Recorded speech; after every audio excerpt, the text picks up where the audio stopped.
96.7 FM પર આકાશવાણીનું અમદાવાદ વડોદરા કેન્દ્ર છે. પ્રસ્તુત છે સાંપ્રત વાર્તાલાપનો કાર્યક્રમ. આજના કાર્યક્રમમાં આપ આત્મા દ્વારા થતી વિવિધ કૃષિ પ્રવૃત્તિઓ એ વિશે પરબતભાઈ ખિસ્તરિયાની મૌલીન મુનશીએ લીધેલી મુલાકાત સાંભળશો. આકાશવાણીનો કાર્યક્રમ સાંભળતા સૌ શ્રોતા મિત્રોને મૌલીન મુનશીને નમસ્કાર. મિત્રો, આપણો દેશ કૃષિ પ્રધાન દેશ છે અને કેન્દ્ર સરકાર અને રાજ્ય સરકારની અનેક કૃષિ કલ્યાણકારી યોજનાઓ પણ હોય છે, પણ એનો લાભ છેવાડાના ખેડૂત સુધી, માણસ સુધી પહોંચવો જોઈએ. અને આ લાભ પહોંચે એના માટે અનેક સંસ્થાઓ પણ કાર્યરત હોય છે કે જે ખેડૂતો માટેની સરસ મજાની યોજના હોય, સહાયની યોજના હોય, સબસિડીની યોજના હોય, તાલીમ આપવાની યોજના હોય. તો આવી જ એક સંસ્થા છે આત્મા, અને એના નાયબ નિયામક જે છે તે પરબતભાઈ ખિસ્તરિયા આજે મારી સાથે આકાશવાણી સ્ટુડિયોઝમાં છે, અને એમની પાસેથી આપણે જાણીશું કે આત્મા સંસ્થા શું છે, ખેડૂતોને કઈ રીતે મદદ કરે છે, તાલીમ આપે છે. ખિસ્તરિયા સાહેબ, આપનું ખૂબ ખૂબ હૃદયથી સ્વાગત છે આકાશવાણી સ્ટુડિયોઝમાં. આભાર સાહેબ. અને આપ કહેશો કે આ જે આત્મા ATM આત્મા જે છે, બરાબર છે, તો પહેલાં તો એનો ફૂલ ફોર્મ શું છે? મિત્રો, ખૂબ સરસ પ્રશ્ન છે.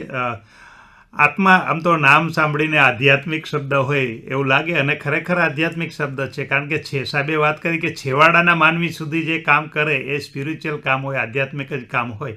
તો આત્મા છે એ ભારત સરકારનો એક પ્રોજેક્ટ છે, અને આત્માનું ફૂલ ફોર્મ છે એગ્રીકલ્ચર ટેકનોલોજી મેનેજમેન્ટ એજન્સી, એટલે આત્મા. અને એ ખેડૂતોના છેલ્લા સુધી જે કૃષિ યુનિવર્સિટીની અંદર સંશોધનો થાય છે જુદી જુદી દ્વારા, એ સંશોધનોને પહોંચાડવાનું, એ સંશોધનોને ખેડૂતોને લાભ મળે એના માટે જુદા જુદા વિભાગ દ્વારા જે યોજનાઓ હોય એ યોજનાઓ એને ત્યાં સુધી પહોંચાડવાનું, ટ્રાન્સફર ઓફ ટેકનોલોજીનું કામ આત્મા દ્વારા કરવામાં આવે છે. સામાન્ય રીતે લોકો એને આત્માથી જ ઓળખતા હોય છે, બરાબર ને, ખેડૂતો અને બીજા બધા.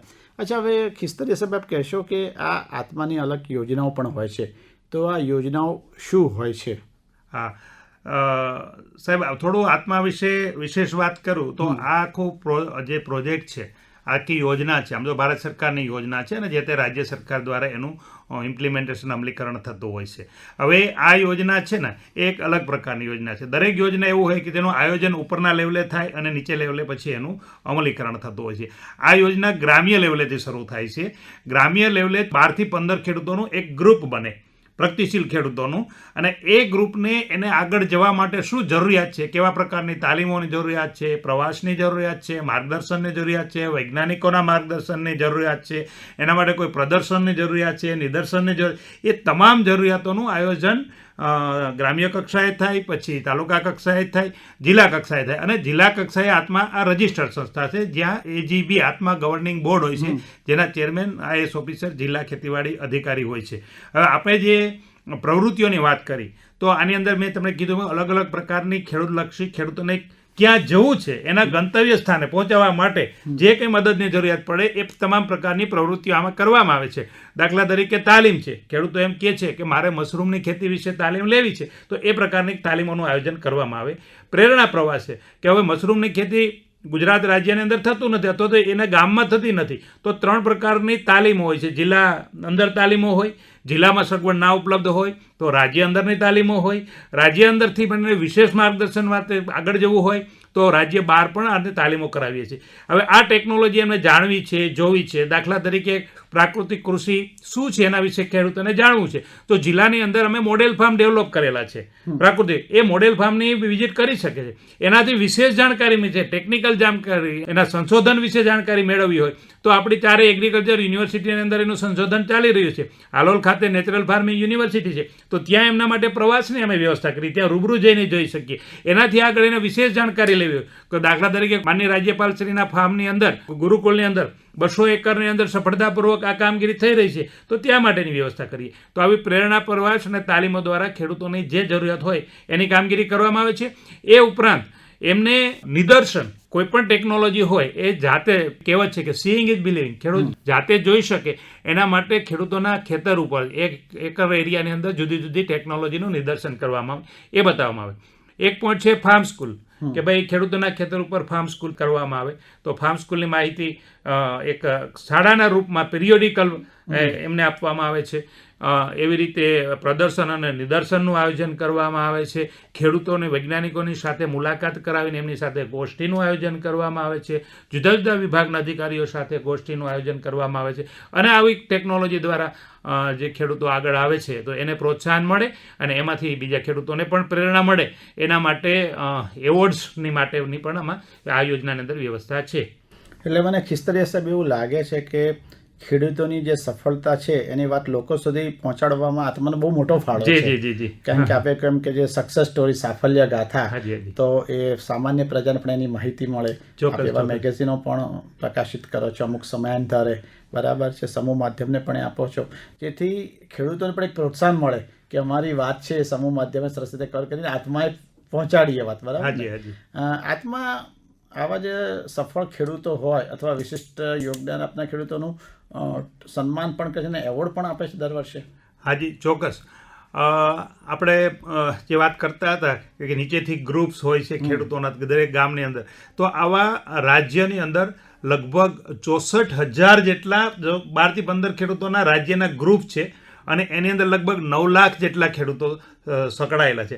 આ ખેડૂતો દ્વારા જુદા જુદા ક્ષેત્રમાં જે કોઈ વિશેષ કામગીરી કરેલી હોય, વિશેષ પ્રગતિ કરેલી હોય તો એને 14 કેટેગરીની અંદર એવોર્ડ આપવામાં આવે છે અલગ અલગ. અને એમાં 3 પ્રકારના એવોર્ડ હોય છે. એક સ્ટેટ લેવલના, રાજ્ય કક્ષાના, બીજા જિલ્લા કક્ષાના. રાજ્ય કક્ષાના એવોર્ડ હોય છે એમાં 50,000 રૂપિયા એમને ઇનામ હોય છે. જિલ્લા કક્ષાનો એવોર્ડ છે તો એમાં 25,000 ઇનામ હોય છે. અને તાલુકા કક્ષાના એવોર્ડ હોય તો એની અંદર 10,000 ઇનામ હોય છે. હવે આ એવોર્ડ છે એ અલગ અલગ મેં આપને વાત કરી કે જુદી જુદી કેટેગરીની અંદર આપવામાં આવે છે. તો એમાં પશુપાલનને લગતી કોઈ વિશેષ કામગીરી કરેલી હોય, ડેરીને લગતી કામગીરી કરેલી હોય તો એના માટેની કેટેગરી અલગ છે. કંઈક વિશેષ પ્રકારની ખેતી કરી, મત્સ્યપાલન કર્યું પોતાના ખેતરની અંદર, મશરૂમની ખેતી કરી, મધમાખી ઉછેર કર્યો તો આની કેટેગરી અલગ છે.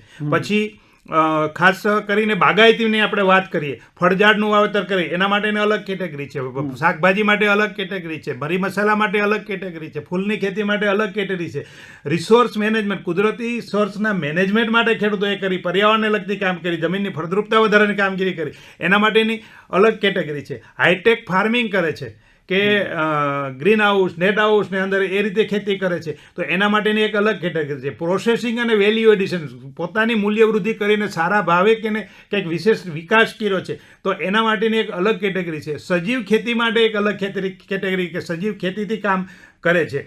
ફાર્મ મિકેનાઇઝેશન, ખેડૂતોએ પોતાની રીતે ફાર્મ મિકેનાઇઝેશન પોતાના ખેતરમાં કર્યું છે અથવા તો એનો ઉપયોગ કર્યો છે અને એ કરીને કરેલી છે તો કૃષિ યાંત્રિકરણ માટેનો પણ એક કેટેગરી છે. અને હમણાં 14મી કેટેગરી મેં જેમણે વાત કરી એક નવી એડ કરેલી છે એ છે પ્રાકૃતિક ખેતી. પ્રાકૃતિક ખેતીમાં પણ સ્પેશિયલ એવોર્ડ આની અંદર આપવામાં આવેલ છે. અને આપને જણાવતા આનંદ થાય છે કે અત્યાર સુધી 2005થી યોજના ચાલુ થઈ, 2008થી આ બધા એવોર્ડ આપવાની શરૂઆત થઈ અને અત્યાર સુધીમાં 86 ખેડૂતોને રાજ્ય કક્ષાના એવોર્ડ મળેલા છે, 783 ખેડૂતોને જિલ્લા કક્ષાના એવોર્ડ મળેલા છે અને 4,005 ખેડૂતોને અત્યાર સુધીમાં તાલુકા કક્ષાના એવોર્ડ મળેલા છે. આમ આપણે જો બધી સંયુક્ત વાત કરીએ તો લગભગ 4,800 જેટલા ખેડૂતોને આત્મા પ્રોજેક્ટ દ્વારા વિવિધ પ્રકારના એવોર્ડ મળેલા છે. એક આત્મા જે છે મહિલાઓ માટે પણ કામ કરે છે, બરાબર છે, અને એક ફૂડ સિક્યોરિટી ગ્રુપ પણ ચલાવે છે, તો એ શું છે એની વાત કરશો? હાજી. જેમ આપણે ખેડૂતોના અલગ અલગ પ્રકારની કામગીરી માટેના જેને જે શોખ હોય એ પ્રકારના ગ્રુપ હોય છે, એવી રીતે ભારત સરકારે એક નવું પહેલ કરી છે કે મહિલાઓ હોય અને અત્યારે જો ફૂડ સિક્યુરિટીનો એટલે કે પોષણનો પ્રશ્ન અગત્યનો છે, કુપોષણના પ્રશ્ન વધે છે તો એ માલન્યુટ્રિશન, કુપોષણ ગ્રામ્ય લેવલે ઘટાડી શકાય, મહિલાઓ દ્વારા ઝુંબેશ થાય એ માટે મહિલાઓને પ્રોત્સાહન આપવામાં આવે છે. એને પોતાના 12 થી 15 મહિલાઓ મળી ગ્રુપ બનાવીને ગ્રુપની અંદર નાનકડા વિસ્તારની અંદર ખેતી કરે, કિચન ગાર્ડનિંગ કરે, મરઘા પાલન કરે, આવી કે જે લોકોને જ એમના દ્વારા સારું ફૂડ, સારો ખોરાક, હેલ્ધી ખોરાક પૂરું પાડે એવી કોઈ પ્રવૃત્તિ કરે તો એના માટે સ્પેશિયલ એને પ્રોત્સાહન આપવામાં આવે છે અને એના માટે મદદ કરવામાં આવે છે. બરાબર છે. આત્મા જે ખાસ કરીને કૃષિ મેળાઓનું પણ ઘણીવાર આયોજન કરતું હોય છે, અમુક પ્રદર્શનો પણ આયોજન કરતું હોય છે. જી, ખેડૂતોને તમામ માહિતી એક જગ્યાએથી ઉપલબ્ધ થાય એના માટે આવા જિલ્લા કક્ષાએ પ્રદર્શન ખેતી મેળાનું આયોજન કરવામાં આવે છે. એમાં સંશોધન સંસ્થાઓ, કૃષિ યુનિવર્સિટીઓ પોતાના સ્ટોલ રાખે છે. એના સંશોધનો વિશે ખેડૂતો ત્યાંથી માહિતી મેળવે છે. જુદા જુદા વિભાગો, કૃષિ વિભાગ છે, બાગાયત વિભાગ છે, પશુપાલન વિભાગ છે, આ બધા વિભાગો પોતાની જે યોજનાઓ હોય એ યોજનાઓનો પણ ત્યાં પ્રદર્શન કરવામાં આવે છે. ખેડૂતોને ત્યાંથી જાણકારી આપવામાં આવે છે. સાથે સાથે ત્યાં એક સેમિનારનું આયોજન કરવામાં આવે છે અને એ સેમિનાર 3 ભાગની અંદર હોય છે. પહેલાં કૃષિ વૈજ્ઞાનિકો દ્વારા સંશોધનોની અંગેની વૈજ્ઞાનિક ખેતીની માહિતી આપવામાં આવે. જુદા જુદા વિભાગના અધિકારીઓ દ્વારા વિભાગની યોજનાઓની ખેડૂતોને માહિતી આપવામાં આવે અને જે ખેડૂતો પોતાના પ્રયત્નોથી અને સરકારી યોજનાઓ અને સંશોધનોનો ઉપયોગ કરીને આગળ આવ્યા છે એ પોતાની સાફલ્ય ગાથાઓ ત્યાં જાહેરમાં વ્યક્ત કરે કે જેને કારણે એમને પોતાને તો પ્રોત્સાહન મળે આ કામગીરી માટે કે પોતાને એક સ્ટેજ ઉપર આવવાનો મોકો મળ્યો, પણ એની સાથે સાથે એની વાત સાંભળીને અનેક ખેડૂતોને પ્રેરણા મળે. આ માટેની આ આખી કૃષિ પ્રદર્શનોનું આયોજન કરવામાં આવે છે. તમે વચ્ચે એવો ઉલ્લેખ કર્યો કે ફાર્મ સ્કૂલ પણ ચલાવે છે, બરાબર છે? તો એના ઉપરથી એવું લાગે કે કોઈ આ શાળા હશે, તો એના વિશે વાત કરશો? હાજી. સ્કૂલ શબ્દ આવે શાળા, અને આમ તો જે લોકો શાળા છોડી ગયા છે સાહેબ એના માટે અમે શાળાનું આયોજન કરીએ છીએ. કારણ કે ખેતી મોસ્ટલી એ ખેડૂતો કર્યા છે કે આગળ એને અભ્યાસ કર્યો નથી. તો આ એક ફાર્મ સ્કૂલ શાળા એવી પ્રકારની પ્રવૃત્તિ છે કે જે ખેડૂતોનું ગ્રુપ હોય છે, 12 થી 15 ખેડૂતોનું. એક ખેડૂતોને એક જગ્યાએ એક ખેડૂતના ખેતર ઉપર જ્યાં ડેમોન્સ્ટ્રેશન ફાર્મ નિદર્શનનું આયોજન કરેલું હોય ત્યાં 15 દિવસે એક વખત એકત્ર કરવામાં આવે. એનો ટાઈમ શિડ્યુલ દિવસ નક્કી હોય છે આત્માના સ્ટાફ દ્વારા, જે આપણા એક્સપર્ટ હોય છે અલગ અલગ વિષયની અંદર. અને ત્યાં હવે પછી શું કામગીરી કરવી એનું માર્ગદર્શન પિરિયોડિકલ આપવામાં આવે. એક સિઝન અંદર ચોમાસું સિઝન છે તો 6 વર્ગો 6 દિવસ સુધી આખા સિઝન દરમિયાન થાય, 15 દિવસે એક વખત. એવી રીતે શિયાળુ સિઝનની અંદર થાય, એવી રીતે ઉનાળુ સિઝનની અંદર થાય, જેને ખેડૂત કાર્યશાળાઓ અથવા તો ફાર્મ ફિલ્ડ સ્કૂલ કહેવામાં આવે છે. દાખલા તરીકે વાવણી પહેલાંનો અત્યારનો ટાઈમ છે તો અત્યારે ફાર્મ સ્કૂલની અંદર એને શીખવાડવામાં આવશે કે તમારે પ્રાકૃતિક ખેતી કરો છો તો તમે છાણિયું ખાતર ડાયરેક્ટ નાખો છો, એના કરતાં ઘનજીવામૃત બનાવીને એમાં તમે ઉપયોગ કરશો તો વધારે થશે. ઘનજીવામૃત કઈ રીતે બનાવવું, કેટલું નાખવું, કેવી રીતે ઉપયોગ કરવો એ આપશે. વાવણી થઈ જશે તો વાવણી પછી એને શું કાળજી રાખવી, એના પછીનો એમાં જીવામૃત કઈ રીતે નાખવાનું એના વિશે માર્ગદર્શન આપવામાં આવશે. જ્યારે રોગ જીવાતનો તબક્કો આવશે તો હવે પછી આ વસ્તુ કરવાની થશે તો એને ખેડૂતને અગાઉ તૈયારી કરવાની આવશે. કાપણીનો તબક્કો આવશે તો કાપણી પહેલાં એને ક્વોલિટી સારી મળે એના માટે શું કરવું. આવી રીતે જે સમયે જે જરૂરિયાત હોય એ ફાર્મ સ્કૂલની અંદર ખેડૂતોને એક શાળા તરીકે માર્ગદર્શન આપવામાં આવે છે. ખાસ કરીને જે આત્માની આટલી બધી સરસ પ્રવૃત્તિઓ કરે છે, આપને શું લાગે છે કે આનાથી ખેડૂતોની સ્થિતિમાં કેવો ફેરફાર આપ જોઈ રહ્યા છો? જી સાહેબ, એમ કહેવાય છે ને કે પરિવર્તન સંસારનો નિયમ છે, અને પણ adoption is very slow process, કે ધીમે ધીમે ખેડૂતની અંદર જાગૃતિ આવી રહી છે. આપ જોઈ રહ્યા છો કે ઘણા બધા ખેડૂતો બહુ સારી ખેતી કરે છે, મૂલ્યવૃદ્ધિ કરે છે, નવા પાકોની ખેતી કરે છે, નવી જાતોને એને અપનાવે છે. ધીમે ધીમે એ સૃષ્ટિને સમજવા માંડ્યા છે, નેચરને પ્રકૃતિમાંથી એને શું મળે છે એના વિશે સમજે છે. ખૂબ બિનજરૂરી ખેત પેદાશોનો વપરાશ પણ ઘટાડે છે. નવા ખેત યાંત્રિકરણની અંદર આવી ગયા છે કે નવા સાધનો ઉપયોગ કરી રહ્યા છે, ટ્રેક્ટરનો ઉપયોગ કરી રહ્યા છે, નવી ટેકનોલોજીનો ઉપયોગ કરી રહ્યા છે. તો પરિવર્તન આવી રહ્યું છે, અને જેને કારણે આપણે જોઈએ કે રાષ્ટ્રના અને રાજ્યના ઉત્પાદનની અંદર અને ખેડૂતોની આવકની અંદર અને ખેડૂતોના લિવિંગ ઓફ સ્ટાન્ડર્ડ. તો આપ જોઈ શકશો કે પહેલાં જે ખેડૂતો પાસે સાયકલ નહોતી, અત્યારે દરેક ખેડૂતો પાસે 2 વ્હીલર હશે, 4 વ્હીલર હશે. તો પરિવર્તન આવે છે. સાચી વાત છે. તો આપણે ખિસ્તરી સાહેબ ખૂબ સરસ વાત કરી અને આત્માની પ્રવૃત્તિઓ વિશે પણ આજે અમારા શ્રોતા મિત્રોને માહિતી આપી કે ખૂબ સરસ પ્રવૃત્તિઓ કરે છે. એને નવાજવાનું પણ કામ કરે છે, પ્રોત્સાહન આપવાનું કામ કરે છે, સ્કૂલ પણ ચલાવે છે, નિદર્શન પણ કરે છે અને પ્રવાસ પણ ગોઠવે છે. મને લાગે છે કે આનાથી કોઈ ઉત્તમ સેવા હોઈ ના શકે. આજે આપનો કિંમતી સમય કાઢીને આકાશવાણી આવ્યા, આત્મા વિશે માહિતી અમારા શ્રોતા મિત્રોને આપી તે માટે આપનો ખૂબ ખૂબ આભાર. ખૂબ ધન્યવાદ. આપ હમણાં સાંભળી રહ્યા હતા સાંપ્રત વાર્તાલાપનો કાર્યક્રમ. આજના કાર્યક્રમમાં આપે આત્મા દ્વારા થતી વિવિધ કૃષિ પ્રવૃત્તિઓ વિશે પર્વતભાઈ ખિસ્તરિયાની મૌલિન મુનશીએ લીધેલી મુલાકાત સાંભળી. કાર્યક્રમનું પ્રસારણ 96.7 FM આકાશવાણી અમદાવાદ વડોદરા પરથી કરવામાં આવ્યું.